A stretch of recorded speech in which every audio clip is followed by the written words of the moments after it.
Thank you all for joining us. This is our Small Business Solution Series workshop, and excited to bring with you a really interesting topic that will make you think and then wonder, why didn't I know these resources were available all along?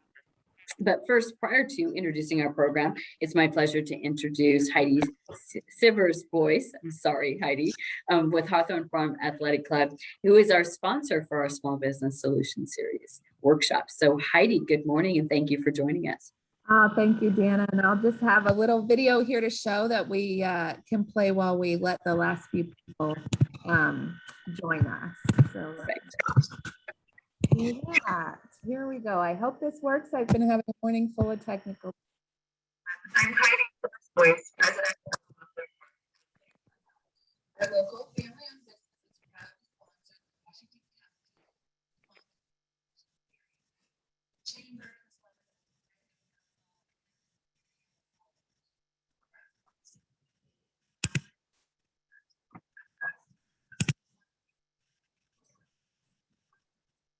Heidi, I'm not hearing the audio.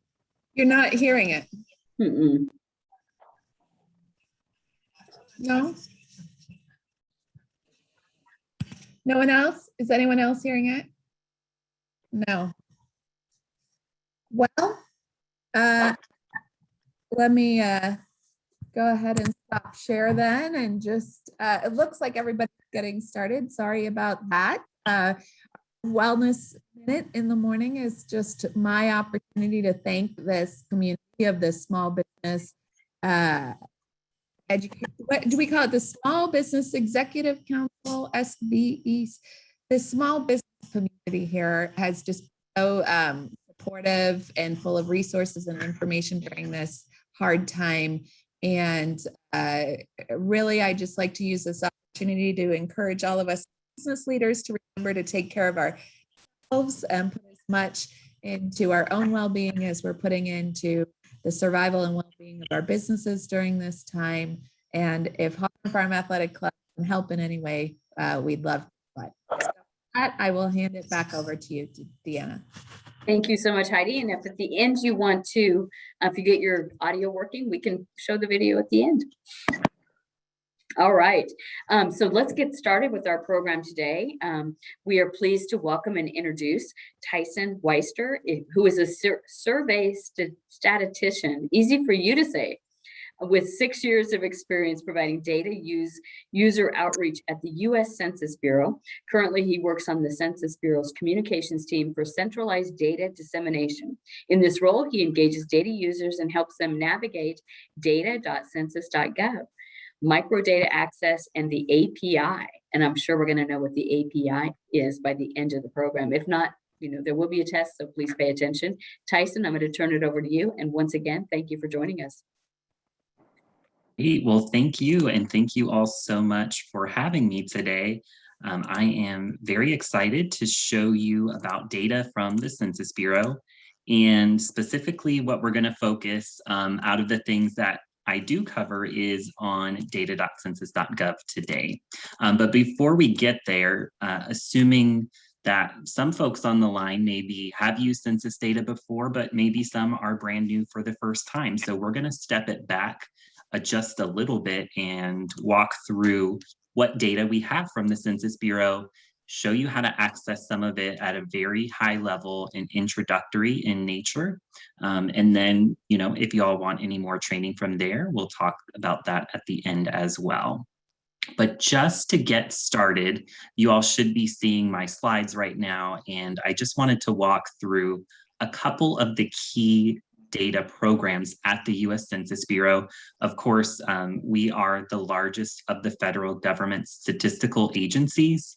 And most people know us for counting the population every 10 years, but we actually do over 100 different surveys, censuses, and programs, some of those on an ongoing basis, some of those yearly, monthly, and they provide a lot of great information for you. Almost all of that information is just waiting on a site for you to use it, and it's accessible to you in almost all cases free of charge. So you've already paid for this information with tax dollars and might as well be using it, right? So just a high level overview of these three key programs. The decennial census, of course, that is the official population counts.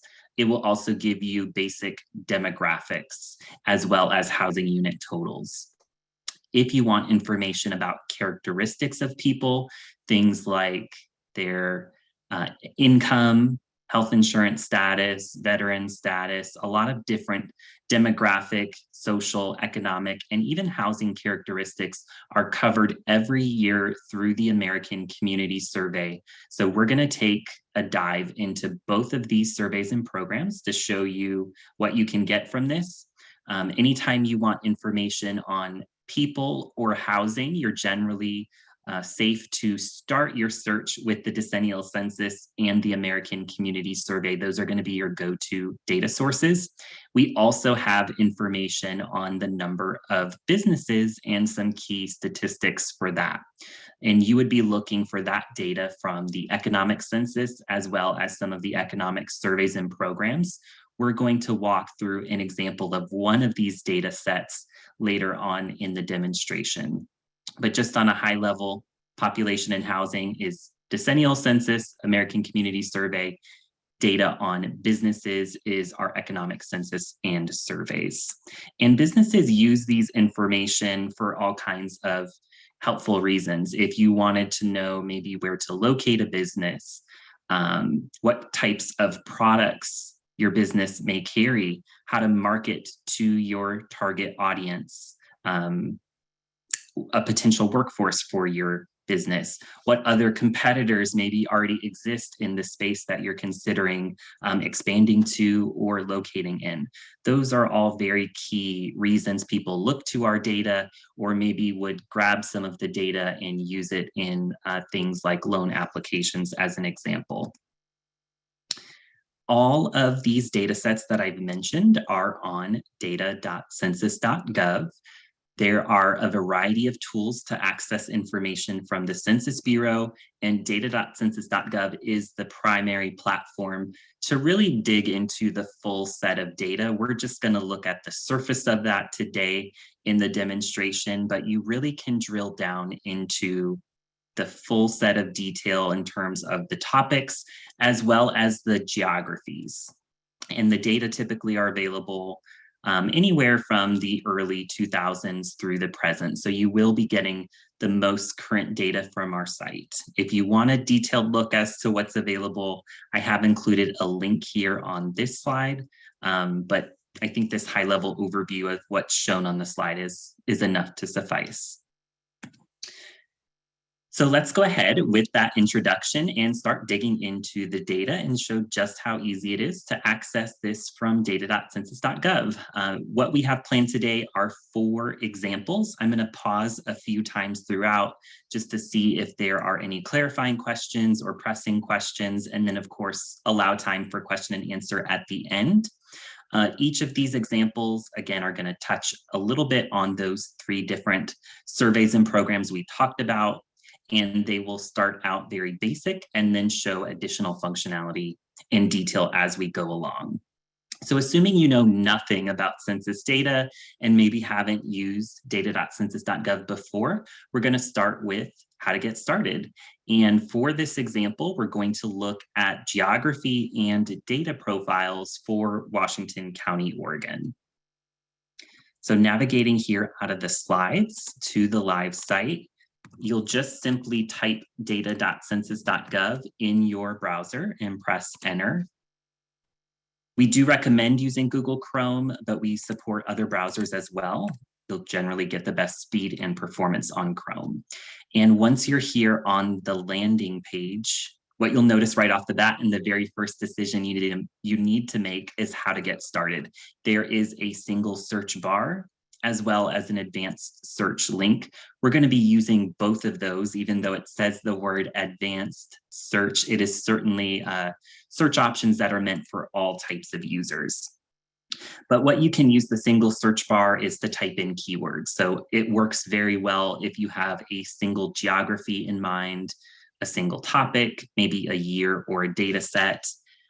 Less words is usually better than more. So we're going to go ahead and type in Washington County and the state abbreviation for Oregon to get started, and then press enter.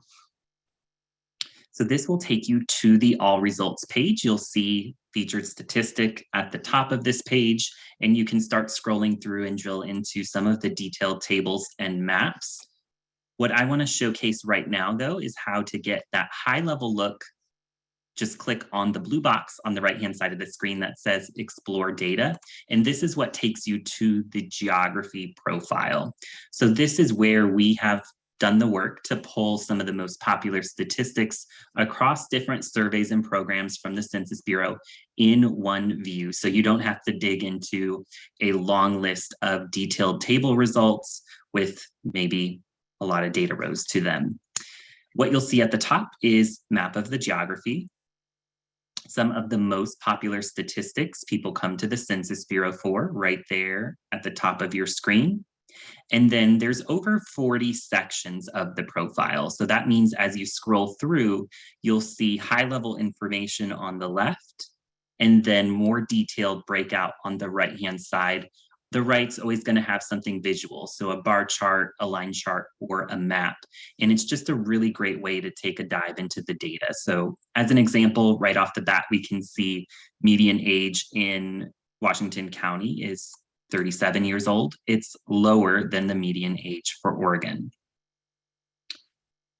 Some ancestry data, language spoken at home. You can see that's almost 25% of the population speak a language other than English at home, and you can see some more detail on the right-hand side of the screen. Population that's native versus foreign-born. And you can continue to scroll through each of these 40 sections, or if you see something on the left that piques your interest, like income and poverty, or education, you can go ahead and click on that word or phrase. Here I'll click on education, and we can see what educational attainment looks like. So 44% of the population in the county has a bachelor's degree or higher. So that is a higher educational attainment compared to Oregon as an overall. And then you can see some more detailed types of degrees that people have as their highest level of educational attainment on the right-hand side of the screen. So just a really great way to start digging into the data about the population and housing in a geography. These profiles are available for the nation, state, counties, cities, and towns. And it's just a great collection of geography. The other nice thing about the profiles is not only are the links on the left clickable, but they're sourced. So it tells you where the data come from. And if you see something that piques your interest, like educational attainment, and you want to click on that link, it will take you to the underlying source table that feeds all of the data that we just saw. So if you wanted to, for instance, take a deeper dive into educational attainment and kind of scroll through the table, look at the columns, you can see some of the same data that we saw on the previous slide, but you can also see in this example, educational attainment happens to be broken out by age groups, if that would be of interest to you, as well as race and Hispanic origin. Poverty rate for educational attainment, median earnings, etc. So you can look at a lot of the topics from the Census Bureau individually, but if you really want to take a deep dive, this type of information where we start crossing different topics together is certainly available to you. Just want to take another step back and show an additional way you can go about getting started with the data, and that is through the data profiles from the American Community Survey. So I'm going to go ahead and click on the US Census Bureau logo. That's always just going to clear your search out, start you fresh on the landing page. And in this case, if you want to navigate to those profiles, what you can do as far as one quick trick, there are lots of ways to go about doing the same thing on the site, is to type in the table ID prefix. It is DP0. Don't worry if you don't know this offhand. This is just a quick trick to get to the data, and I can show an additional way that you could go about finding tables in general by topic. We're going to cover that in our fourth example. You can also select particular surveys and programs with the filters, and we'll talk more about that in just a moment as well. But anytime you know a table prefix or table ID, it's a great way to get directly back to that same information. So here I'm just typing in DP0, Washington County, Oregon, and we'll go ahead and run the search. And then we'll click on tables at the top. The American Community Survey has so much information, and they cover over 40 topics. The good news about the ACS is they collect all of this information. They put out different ways of slicing and dicing the data based on topic. And there's over 1,000 tables that they push out every year. So great to have all of that detail, but if you're ever feeling overwhelmed with the number of table results you're receiving, you can simply look at the data profiles. There are only 4 from the American Community Survey. It covers all topics in these 4 tables, and it gives you the most popular estimates in the table. It also gives you the totals as well. When you scroll to the right, you'll see percentages as well. So we're going to take a look at one of these, but you can see there are American Community Survey demographic and housing estimates, selected social characteristics, economic characteristics. This would cover things like income, poverty, health insurance status, industry and occupation, and selecting housing characteristics. I'm just going to look at housing characteristics and show what this table has to offer. So once you kind of make your selection on the left-hand side, you'll notice each time I click one of those tables on the right, it updates the data that you see. And then I'm just going to click the Customize Table button, just so we can see this across our full screen. So you'll see that button in the upper right. The table shows the data come from the American Community Survey. Table ID for this individual table is DP04, and the most recent data is from the 2019 American Community Survey. Our geography selection for Washington County, Oregon is at the top. And then what you'll see are different sections of the table in capital letters. Here you can see the first section is housing occupancy. It gives us the total number of housing units in the county and whether they're occupied or vacant. So if you were kind of interested in characteristics about the homes themselves, maybe that's helpful to you for your business. Lots of information about what those housing units look like in terms of the number of units and structure, the year these homes were built, how many rooms and bedrooms, do people own or rent their homes? That's definitely one of the popular statistics people come to the Census Bureau for, and lots of great information. I'm just going to scroll through and look at home value. So we talked about this being a collection of the most popular statistics. You can see a label for value. Then it shows the number of owner-occupied housing units. So for people that own their homes, what is their estimated value of the home? So you can see breakouts on the left-hand side, it gives the total number. And then on the right-hand side are the percentages. So we can see based on this table that most homes in Washington County, Oregon, 52.1%, are valued between $300,000 and $499,999, and that the median home value is $438,400. Great way for both the geography profiles and the data profiles, just to get a starting point for curated information without feeling overwhelmed with the total number of table results that are returned to you and what you need to click at. Want to pause just for a moment to see what questions may have come up so far before we move on to other ways you can collect information and go about searching.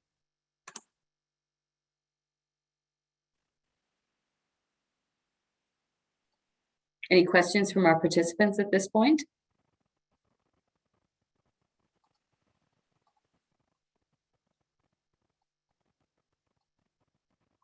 All right, I think we're good. Okay, I will keep going and we'll maybe do one more pause as we go along. And then, of course, take questions at the end. The next example, I want to show how you can compare across geography. So really great to have the information for any one particular geography, but a lot of times comparing smaller geographies to larger geographies is important. And the 2020 census is very timely information, so want to touch on both of those in this example. We'll also show you how you can save your results. So let's look at the 2020 census tables for Oregon, Washington County, and Hillsborough City. Right now, there are 6 tables from the 2020 census, and the quickest way to access them is to simply type in the single search bar 2020 census. And then once you do that and press enter, it takes you to the all results page. Now, I didn't put the geography in the single search bar just because we're doing 3 of them. It can handle multiple geographies, but do keep in mind when you use the single search bar, the system is always making its one best guess for what it thinks you mean.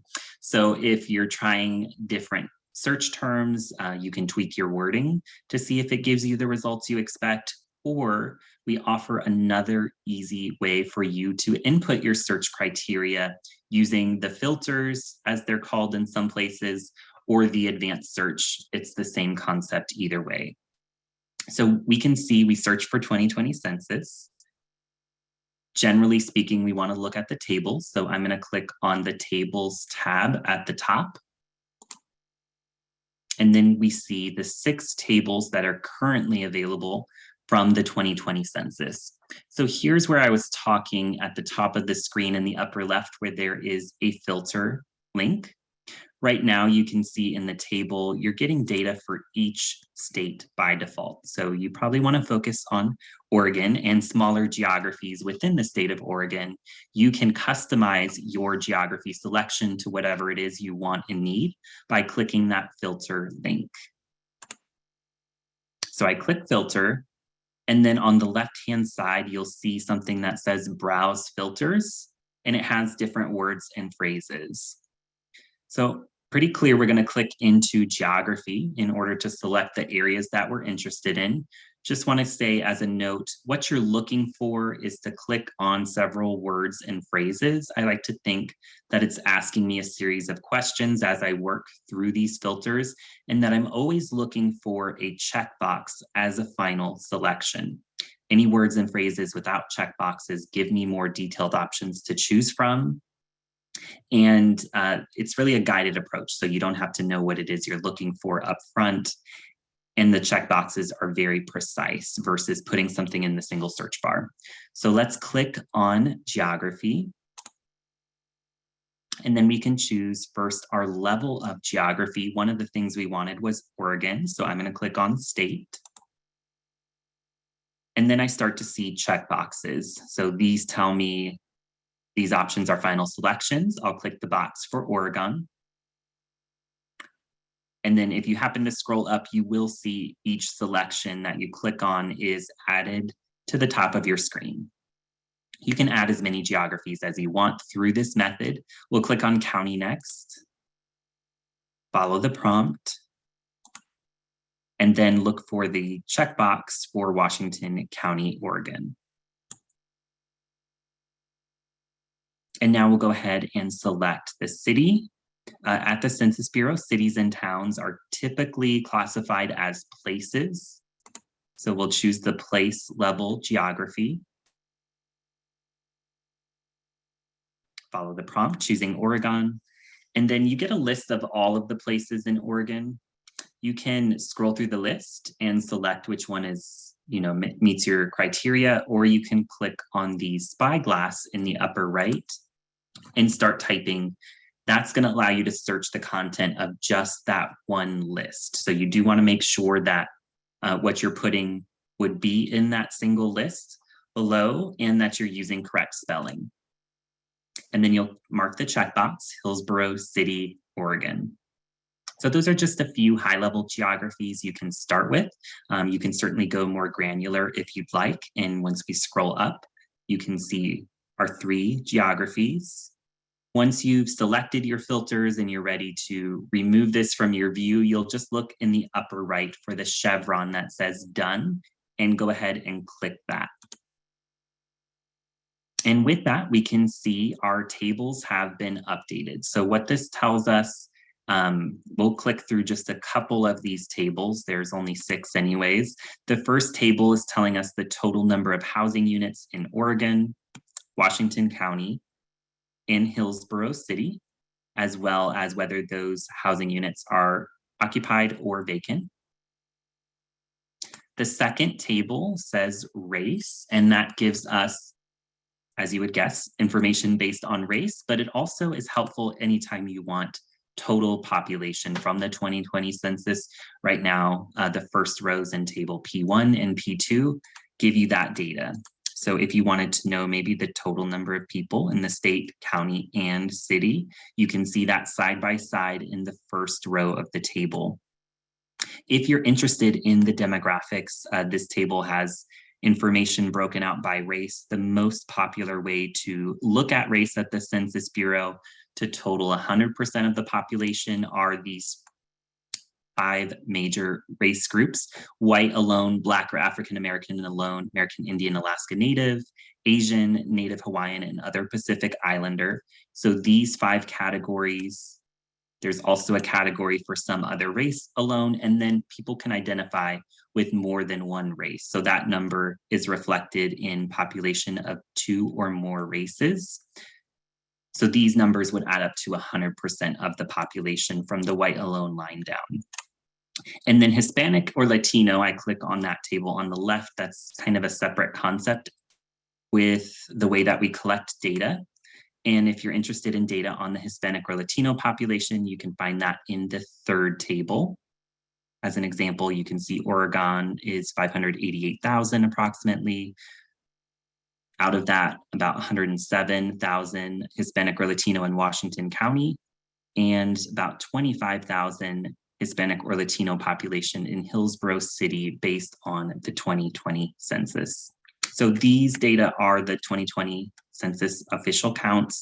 They were just released about a month ago on data.census.gov, and we continue to add additional population and housing unit tables in the future.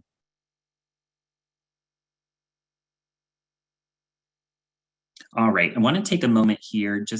We talked a lot about different ways to go about searching at this point. We're going to go and show you some more tips and tricks in just a moment, but want to take a moment to pause here and show how you can save your results. So let's say this table was something I was looking for and I want to save what I have or access it later.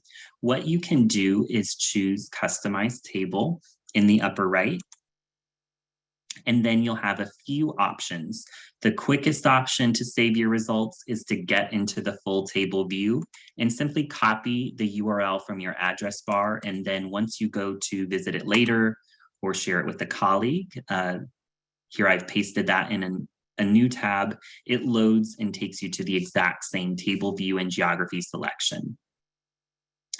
Another way you can save your results, a lot of people are really drawn to the download button, but there's a button beside it that says Excel. So anytime that you want output that looks similar to what you see on screen, generally if you want to read it and visually digest it as a person rather than take it and put it into a machine, what you want is the Excel button. The download is going to give you machine readable output. So I'm just going to show briefly here the Excel option to start us out, and then choose Export to Excel. And what we're going to see once you go through the steps to open up this file is similar output to what you see on table, except you will see 2 tabs. The first tab here says Information, and it has all of the information that fully qualifies. You're looking at table P2, it's from the 2020 decennial census, the geographies you selected, etc. And then once you click on data, as you guess, you would get the data and notice how it's very similar. Our geographies each have their own column, just as they did on the table display. And then the first column has all of the labels for the table. All right, so let's move on here to another example. So far, we've looked at data for people from the American Community Survey, decennial census. What if you want to know about businesses like yours in a particular area? Through this example, we're going to show how you can search to find data on businesses by industry code. And for this example, we'll look at the number of establishments for dentists in Washington County, Oregon. So going back to the site, we're going to click the US Census Bureau logo to start us out fresh and take us to the landing page. And then for this example, I'm going to happen to use the advanced search. There are a couple ways you can go about searching. Once you get here, notice there are a few different search boxes. One of them says table ID. We're not interested in finding something by table ID, so we're going to skip that one. But here we see another example for find a filter. So I'm going to show you both ways you could go about finding this filter for dentists. In this search box, it shows the criteria for automobile manufacturing. It shows the keyword and the NAICS industry code. If you know the NAICS code, by all means use it. It's going to be very direct, but we know many users wouldn't know that offhand. So if you just type in a keyword like dentists, you will see different industry codes populate. So here it's found a match 6212 offices of dentists. This also works for other codes like gas station. For an example, you could try,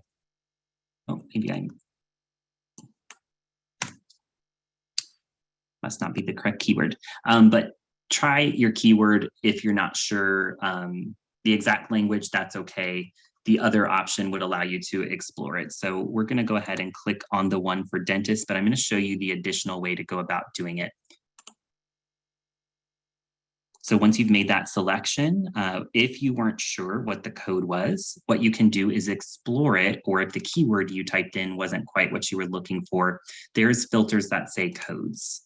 So once you click codes on the left, you'll see industry codes, NAICS, and then it really allows you to drill into the detail. So again, looking for checkbox as final selection, words and phrases that pique your interest, you can go ahead and click on those. In the context of how would I go about finding dentists, if I couldn't find it up here, you would see 6.2 healthcare and social assistance. And then you see a few options to choose from on the right. None of them say dentist.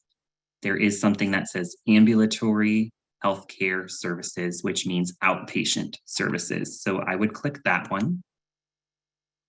And then I see some keywords. So this is just a great way you can drill into the level of detail. You could click on offices of dentists, and then you would see the checkbox as the final selection to match your search criteria. So 2 ways you can find data for businesses and select that as a search criteria. Once you've made a selection, let's go ahead and select the county level geography. We've done that before. So we'll click on geography on the left. We'll choose county. Follow the prompt for Oregon. And then choose Washington County, Oregon. All right, so we have our business NAICS code and our geography selection. That's all you have to do to access the business data. Simply run the search in the lower right, and then click tables at the top. On the left, there are 20 table results that match this search criteria. The first comes from the 2019 economic survey from County Business Patterns. I'm going to click Customize Table just to show it across our full screen. Generally, the 3 key statistics that you get from this are number of establishments, payroll, and number of employees. So let's take a look at how to read this. We can see all of the data are for Washington County, NAICS code 6212, which as a reminder is for offices of dentists. the meaning of legal form of organization. It's giving us the total. Sometimes it may give you tax, like for-profit or tax exempt. And then this also happens to break out data for the employment size of establishments. So if you wanted to narrow your results to other small businesses like yours, maybe that's something that's of interest to you, maybe it's not. The way that one way you can look at small businesses based on how many employees that establishment has, and certain tables of ours do break that information out. Oftentimes, you'll just want the total look. So I'm going to look at the first line here. The data is from 2019, and what this shows us is that in Washington County, there are 357 other Office of Dentist establishments in the county. It provides annual payroll. This is in thousands, and the number is 152,870. And the total number of employees that are employed in these 357 establishments is over 2,000. So just a great resource for you. You could focus on any type of industry code. It has high-level information like the healthcare industry as an example, or you can get very granular and detailed. The option is really up to you. Just want to go ahead and pause once again to see what questions we have so far before we show one more example on the site. Any questions from anybody? I have a question. Yes, Brad. So is the data that is not every 10 years, is that just a snapshot data? Or how are they getting the data to fill in, specific stuff? Because I've never seen a questionnaire come across my world of any of this information. Yeah, that's a great question. So I can speak to this more, I can speak to it in general and say that there are a lot of different ways that the data are collected. Most of these surveys are voluntary. From the business side of it, there's the economic census that is once every 5 years, and that is a complete count of the businesses. What I just showed on screen a moment ago from County Business Patterns, I believe that's a sample. And then the other data is from the American Community Survey. So all of the information from people and housing, that information is collected from a sample size of about 3.5 million addresses across the nation. So it is the largest household-based survey in the United States, the American Community Survey. I think there's about a 1 in 40 chance approximately that your household would be in that survey in any given year. So those are, a sample of the population, but because the sample size is so large, it allows us to drill into a lot of detail in the tables and in terms of the geographies that it goes down to. The way the American Community Survey does in terms of what does it represent and is it a snapshot, I guess in terms of it being a sample, that is, one thing to keep in mind. It's not 100% count like the decennial census is, and it's collected on an ongoing basis throughout the month or for every month. So what that means is we take like 12 months of data collection, pull all the responses we received over that 12-month sample, and then use that to calculate the one number you're seeing. The decennial census numbers are usually a snapshot in terms of people are responding to those questions based on their status on Census Day, which is usually April 1st. So the decennial census is a snapshot in terms of a point in time being April 1st. American Community Survey is more of an ongoing collection period where things are pooled into one number across the year. Other questions from anybody? So Tyson, I'm wondering, and I'm sure that this question's obvious, but we're looking for Black-owned businesses in Washington County. And so being able to pull that, we're not going to actually ever get the specific name and information about any particular data set, correct? Correct. It's all protected, the confidentiality of respondents. So we aren't allowed to release any information that would identify any particular household, person, or business, and including the business name. But we would be able to get the number of businesses, Black-owned businesses in Washington County. So we would have at least some idea of of what we were searching for, correct?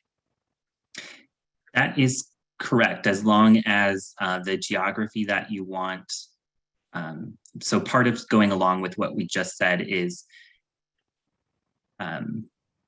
disclosure avoidance. So we don't release the actual information to identify any particular business. And that also can sometimes mean if you're drilling too small in terms of the specific variable and geography that you need, that the data could be not released or suppressed.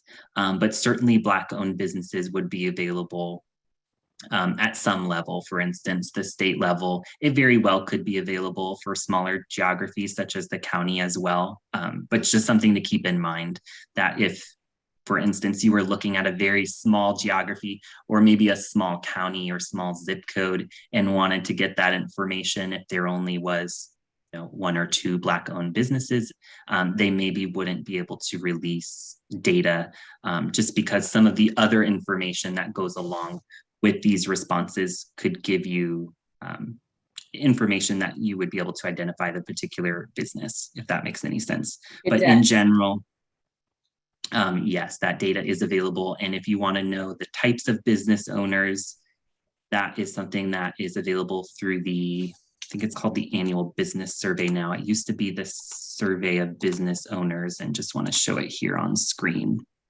When you go to surveys filter and choose economic surveys, yes, it is the annual business survey where you would get characteristics of business owners. Perfect. Thank you so much. Welcome. Other questions? All right. Thank you. Okay, so let's go through one more example where we will look at data from the American Community Survey.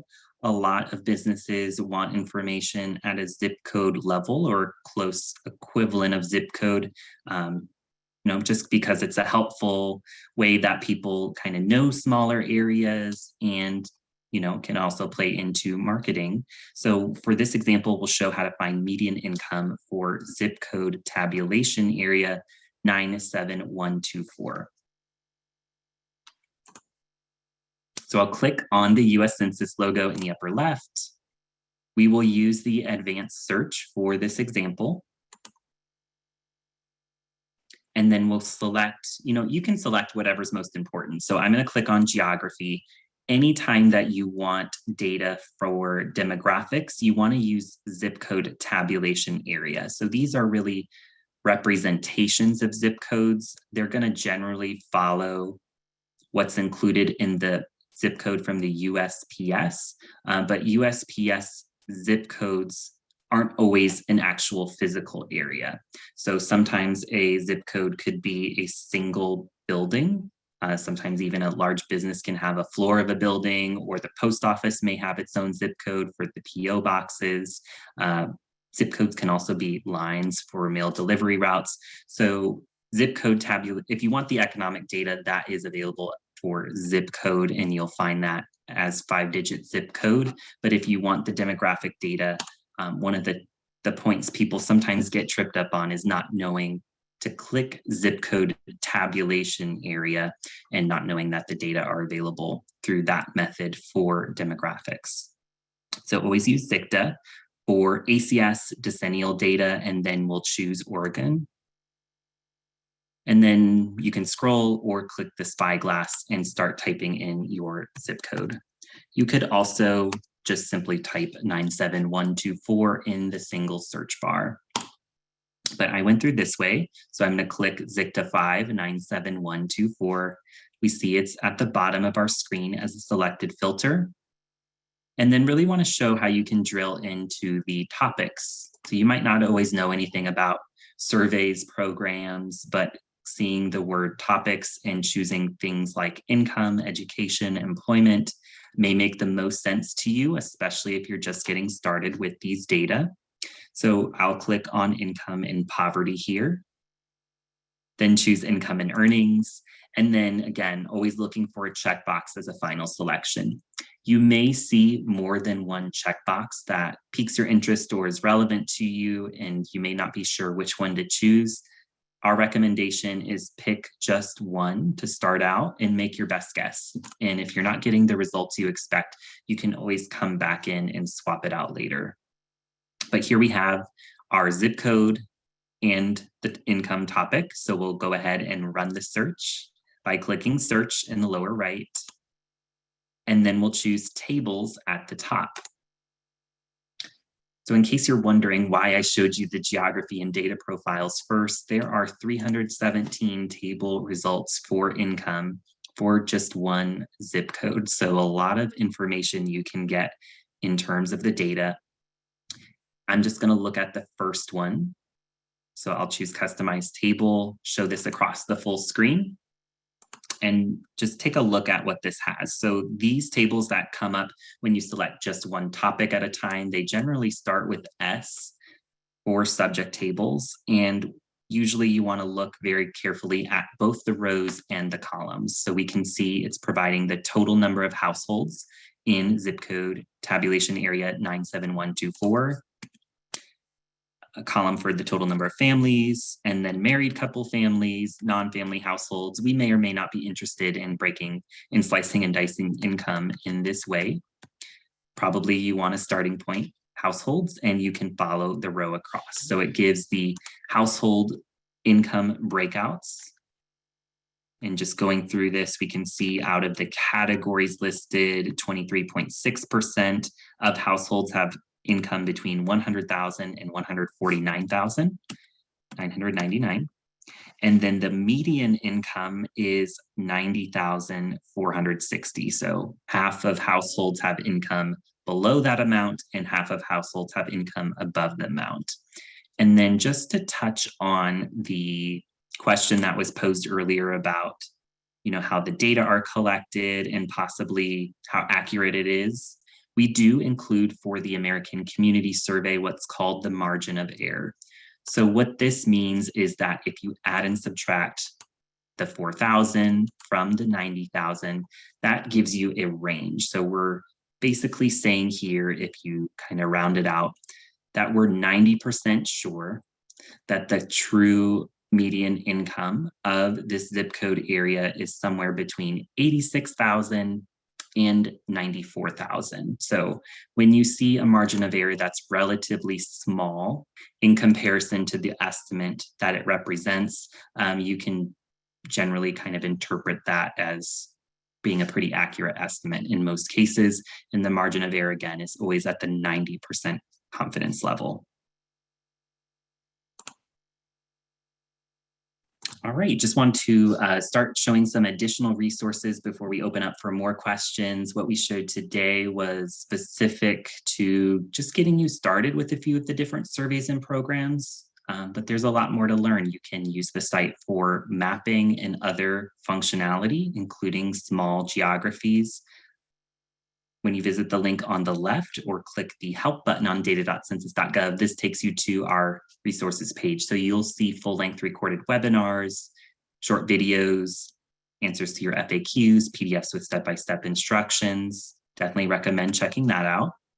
Everything that we showed today is the official way to access data from the Census Bureau, but we are continuing to improve your experience on the site based on your feedback. So when you see the feedback link in the upper right of the site, you can send us any comments on how we can streamline this process for you in getting to the data, or even if you just have a data question, if you're stuck and aren't sure how to get to what it is that you're looking for, we will definitely help you if you send us an email.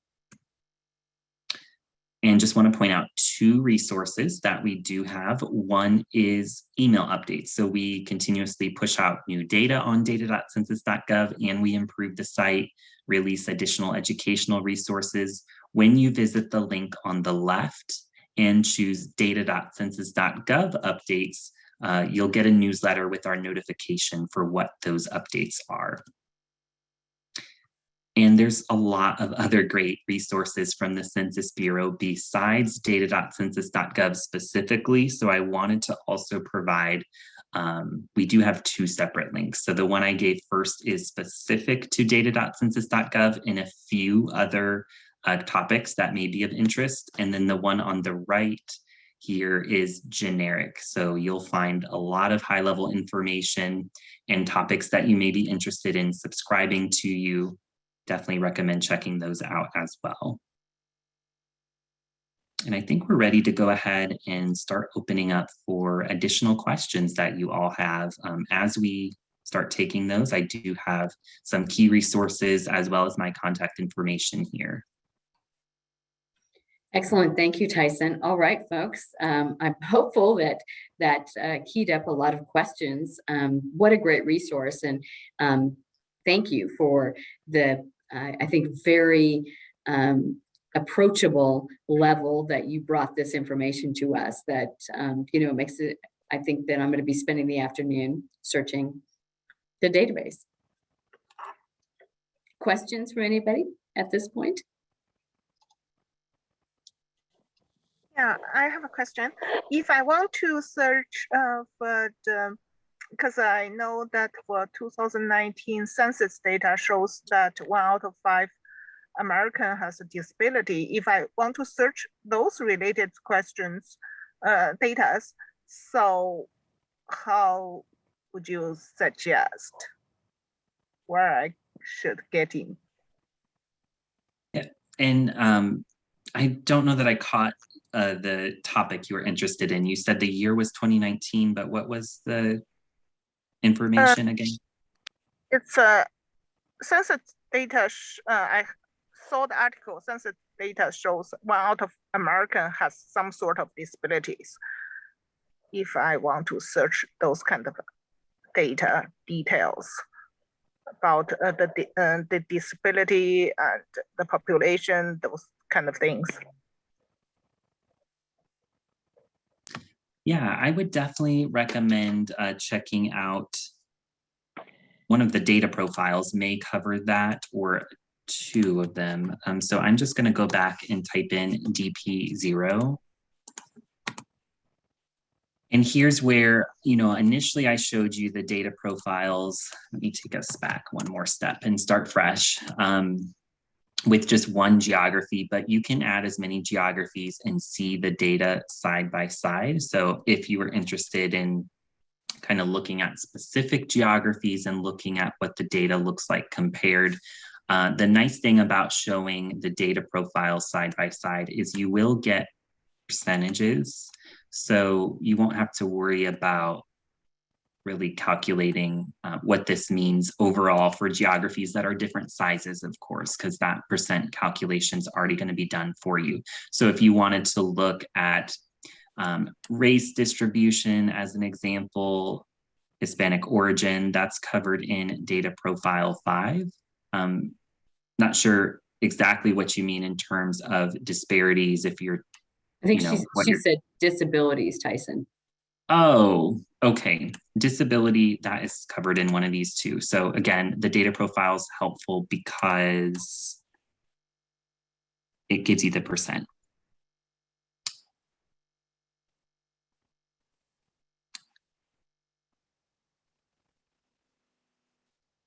And I think I might have passed it, but I think disability is something that is considered a social characteristic. So just gonna skim through the table.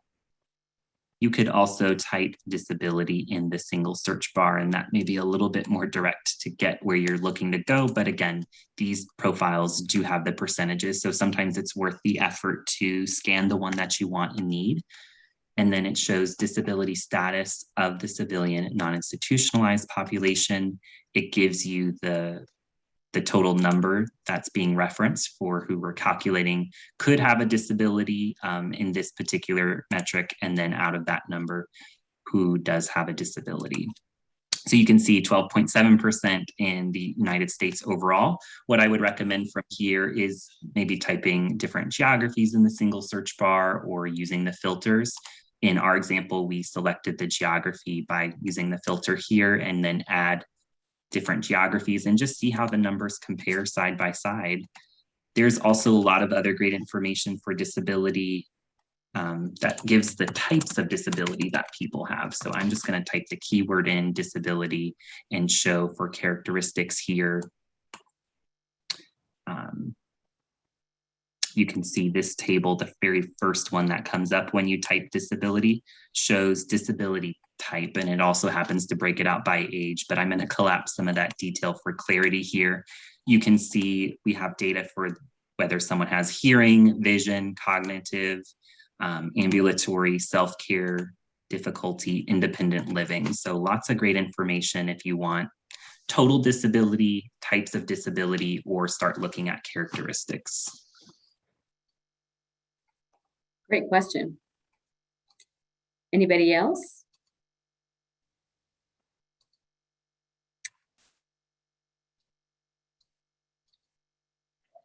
Tyson, you also reminded me we have a local resource, Heidi, I think you told me was her name, that we could also bring forward to do more in-depth kind of training about specific topics and market research and those kinds of things. Yes, absolutely. She would be more than happy to set something up. So feel free to take advantage of that resource as well. Excellent.